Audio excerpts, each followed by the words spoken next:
मेरे पूर्वज और नूह वालों के पूर्वज एक ज़माने के अंदर 1857 के अंदर दोनों मिल करके अंग्रेज़ों के खिलाफ पहली आज़ादी की लड़ाई में लड़े थे। देश को जब हम विकसित बनाना चाहते हैं तो इकट्ठे होकर के देश को विकसित बनाने की मुहिम छेड़े। तो मैं समझता हूँ कुछ उनके दिलों के अंदर बात इसका असर हुआ होगा।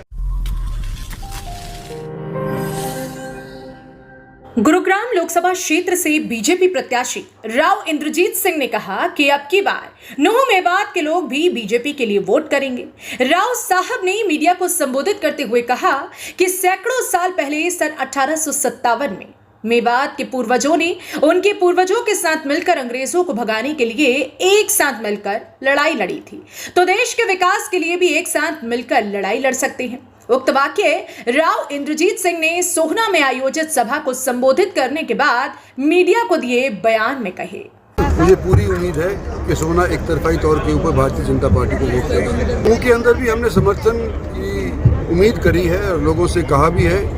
कि भाई हम इलेक्शन लड़ते आए हैं, हमारा संबंध नूह से और ख़ास तौर पे अल्पसंख्यकों से राजनीतिक तौर के ऊपर तो सिर्फ 2009 से है, लेकिन सोशल तौर के ऊपर हमारा सैकड़ों साल से है। यानी कि मेरे पूर्वज और नूह वालों के पूर्वज एक ज़माने के अंदर 1857 के अंदर दोनों मिल करके अंग्रेज़ों के खिलाफ पहली आज़ादी की लड़ाई में लड़े थे। तो उस तौर पे मैंने लोगों को आह्वान किया है कि जब हम उस टाइम इकट्ठे हो सकते थे तो क्यों नहीं इस बार देश को जब हम विकसित बनाना चाहते हैं तो इकट्ठे होकर के देश को विकसित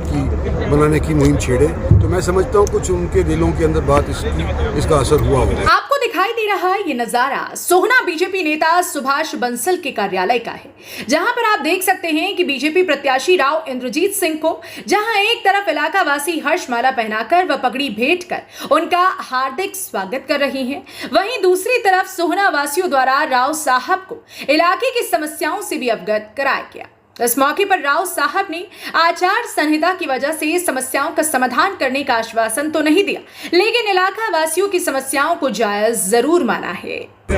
ये मांगे हम उनके ऊपर अभी ऐलान नहीं कर सकते क्योंकि आचार संहिता लगी हुई है, लेकिन मांगे जायज हैं और जो खामियां हमारे कई चीज़ों के अंदर नज़र आई हैं जैसे कि प्रॉपर्टी आईडी वगैरह, वो भी बात दुरुस्त है। इसके बारे में हम इलेक्शन के बाद कुछ न कुछ सोचेंगे। बीजेपी प्रत्याशी द्वारा सोहना विधानसभा में आयोजित किए गए चुनावी कार्यक्रमों के दौरान सोहना ताबड़ू के विधायक व हरियाणा सरकार में वन पर्यावरण एवं खेल मंत्री कंवर संजय सिंह सहित भारतीय जनता पार्टी के नेता मौजूद रहे, जिन्होंने जहां एक तरफ लोगों से वोट की अपील की तो वहीं दूसरी तरफ राव इंद्रजीत सिंह को अब की बार पटौदी व रेवाड़ी से भी ज्यादा वोटों से मतदान करके जीत दर्ज दिलाने का आश्वासन दिया। माननीय नरेंद्र मोदी जी और भारतीय जनता पार्टी की एक सुनामी इस प्रकार की है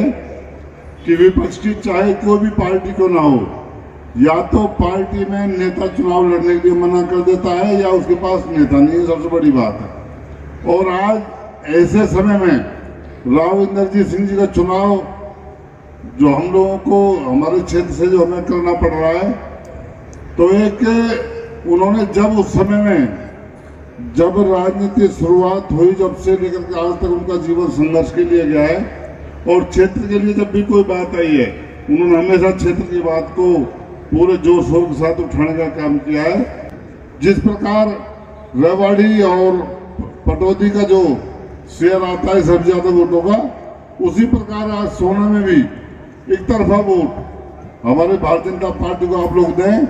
बता दें कि बीजेपी के लोकसभा प्रत्याशी राव इंद्रजीत सिंह ने रविवार को जहां बादशाहपुर में चुनावी कार्यालय का उद्घाटन किया, वहीं उसके बाद भोंडसी, गामडोज और अलीपुर, सांप की नगली, बालूदा व सोहना में सभाएं कर लोगों से वोट की अपील की। वहीं दूसरी तरफ प्रदेश मुख्यमंत्री द्वारा नूह की अनाज मंडी में आयोजित की गई चुनावी रैली को भी संबोधित किया। लेकिन देखना इस बात का होगा कि जिस तरह से लोग